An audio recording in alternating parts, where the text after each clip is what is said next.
Ayan, magandang araw sa lahat ng aking mga tagapanood sa aking video at saka yung mga manonood pa. Yan, magandang araw sa inyo o magandang gabi sa inyo. Yan. Dahil nga sa marami ang nagko-comment, yung mga nagbibigay comment sa aking video. Sabi niya, Idol, paano paano ba magawa ng thumbnail at paano ilagay? Ayan ang sasagutin natin ngayon sa aking tutorial. Napakaganda dahil isa yan sa pinagmula ng ating viewers ay sa ating thumbnail. No? Depende sa paano mo pagandahin ang thumbnail nyo, doon din ma-attractive yung mga viewers natin. Hali kayo at samahan ninyo ako at gagawaan ko kayo ng napakagwapo na thumbnail. Hali kayo. Gawin natin mga idol ay mag-install tayo ng CapCut. Dito tayo maggagawa ng thumbnail natin sa CapCut. So, ito may CapCut tayo, bubuksan natin yan. Yan.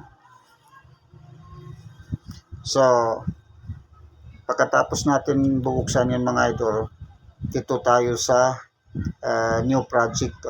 Bubuksan natin itong new project. Yan. Yan. Pag nabuksan natin mga idol, so ang unang gawin natin para medyo maganda, mas maganda yung may naka-ready tayo na background natin. So ang background na nagustuhan ko ito, ito. Yan. So para medyo attractive tignan, ito yung nagustuhan ko na background. So ang gagawin natin na ngayon ay mag-add natin doon sa new project natin. Yan. So dahil nga sa naka-add natin, so maglalagay tayo ngayon ng ating picture doon sa pinaka-thumbnail na ito yung gagawin natin na background. So pindutin natin ngayon ng overlay yan, tapos add overlay yan. So pagkatapos natin ito yung gusto ko na gagawin ko na thumbnail niya, ito yan. Ayan. So para medyo maganda, i-add natin yan. Ayan, nandoon na siya. So ang gagawin natin ngayon ay pupunta tayo sa transform para mabawasan natin yung laki kasi may mga sagabag dyan, naka-obstruct dyan. Tatanggalin natin yan. So pindutin natin ngayon ng transform. Pagkatapos resize, yan, resize natin siya. So tanggalin natin ito, yan, i-move natin dito, yan. Yan. Tapos dito bawasan din natin. Ayan. Dito baba natin din yan. Yan.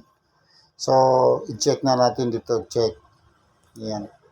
So nandoon na siya ngayon. So yan ang ating yan ang napili ko na gagawin ko na thumbnail. So para mawala yung background niya, pupunta tayo dito sa remove BG. Ito sa BG. Yan, ito. Yan. Auto remove. Yan. Auto remove. Ayan. So pagkatapos, di ba, wala na siyang background. So lagyan natin ng stroke para medyo maganda. Pindutin natin yung stroke. Yan. Pag napindot natin yan, yan, medyo malaki-laki yung niya. Stroke yan. Yan. Depende sa inyo kung anong gusto niyo na color. Kung gusto mo pula, yan, magiging pula. Pindutin mo lang ang pula. Pero ako, Mas attractive siguro yung ganyan. O puti na lang. Ayan. So, medyo palitin pa natin konti. Masyado malaki. Yan. So, ganyan na lang. So, pagkatapos yan, oo, i-back mo na lang siya. Ayan, back. Ayan. Tapos, pinutin mo yan para mawala. O, yun na siya. So, pagkatapos yan, para magkaroon ka ng text, i-back mo siya. Tapos, ito, maglalagay ka ng text mo dito. Yan, magte-text para mas na-distinguish kung ano talaga yung thumbnail mo na yan. Yan. Add text. Yan. Ayan. Add text. Taas-taas natin konti yan. So, ang ilagay natin dito is depende kung anong gusto mo. Pero, ito, come. Ayan. Come. Ayan.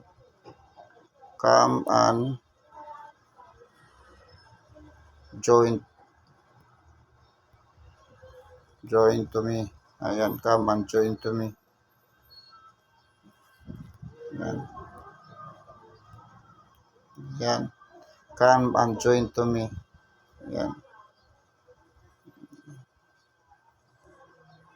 Ayan.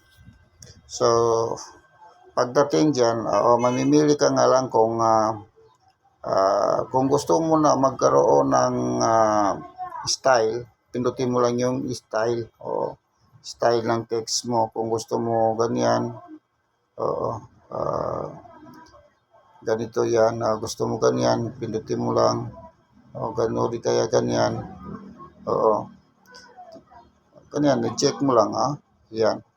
Tapos, dito ka naman sa,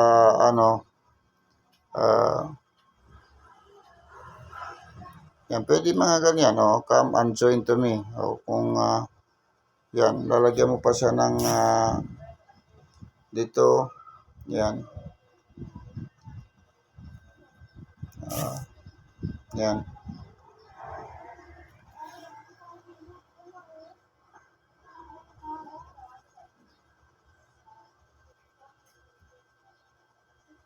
Yan. Tapos, I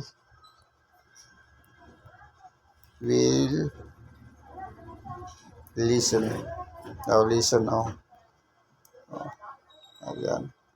Yan. Kung ibahin mo naman ang style niya, yan, pwede mo rin siya ibahin ang style niya. Oo. Ayan. Ayan. Ayan. Di ba? Ayan. Pwede mo palitan yung color niya. Ayan. Ayan.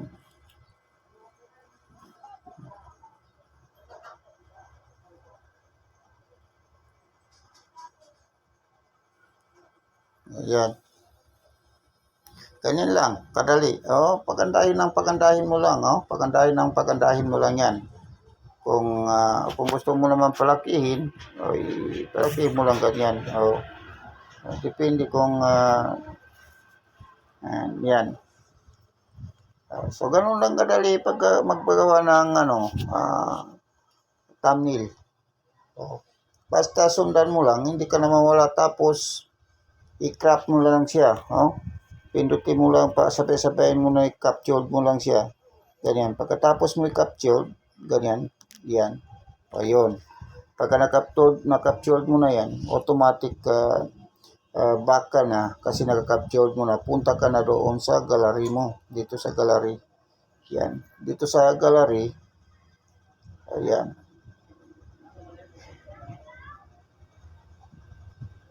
Yan. Nandito na siya. Di ba? Ayan. Nandito na sa gallery. Nandiyan na, di ba? So, ang gawin mo para makuha mo siya, i-edit mo. I-edit mo siya, edit. Yan. Yan. Pagkatapos mo i-edit, yan, pindutin mo yung crop. Yan. Yan. So, pagkapindot mo yung crop, ano mo lang, ayusin mo lang yan. Yan.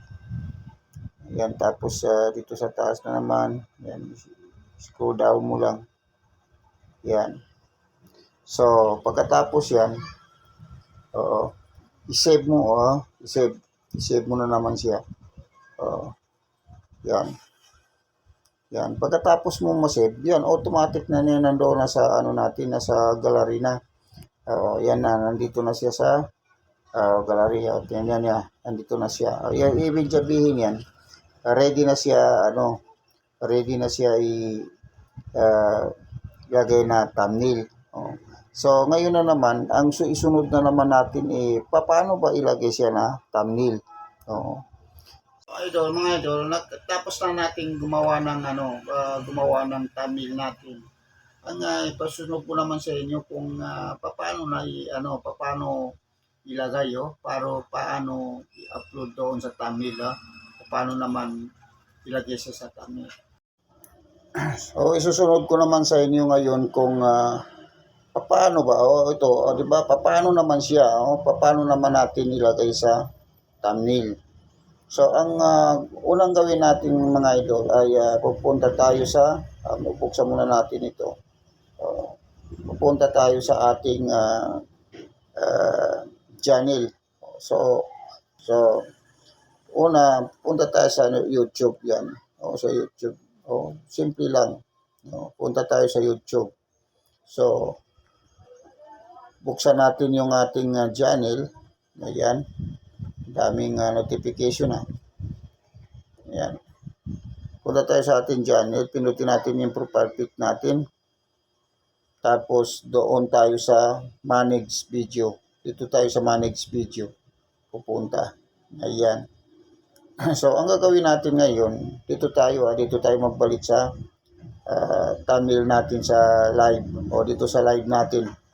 So, ang gagawin natin ngayon ay pipindutin lang natin yung 3 dot dito sa likod. Tapos, pindutin natin ng edit. Pindot natin sa edit. Ayan. Ganito ang lalabas. Diba? So, pipindutin natin ngayon ang thumbnail natin. Ayan. Ayan. Pag pindot natin ang thumbnail natin, so, may lalabas na change. Change. Pindutin natin ang change kasi nandito yung ginawa natin na thumbnail. Ayan. Ayan. Ngayon mga idol, nandito na siya. Ito na yung natapos natin. So, pindutin na natin yung ginawa natin. Ayan. Ayan. So, ganun lang kadali. Pagka-pindot natin mga idol, pindutin na lang natin ang done. Ayan. Tapos, save. Ayun. Ayan. Diba? Okay na. So, pupuntahan na natin doon sa live natin, kasi dito tayo nagpalitangan. Dito na siya. Dito na siya. Ito na. Klaro, di ba? Ayan, binilugan ko na yung natin. So, ganun lang mga idol. Huwag kayong kakaba. Kung may iba pa kayong tanong, so pwede pa kayo mag-comment. Ay, comment lang niyo dyan sa comment section para alam ko agad kung ano ang ituturo ko sa inyo, Ituturo ko sa inyo uli. Ganun lang ang mga idol, yung thumbnail natin mga idol ay napakahalaga. Ang napakahalaga yan, yung thumbnail natin. So, pag may konting katanungan, pwede kayo mag-comment sa baba at bibigyan natin ng pansin yan. So, hanggang ganyan lang. Bye-bye and good luck.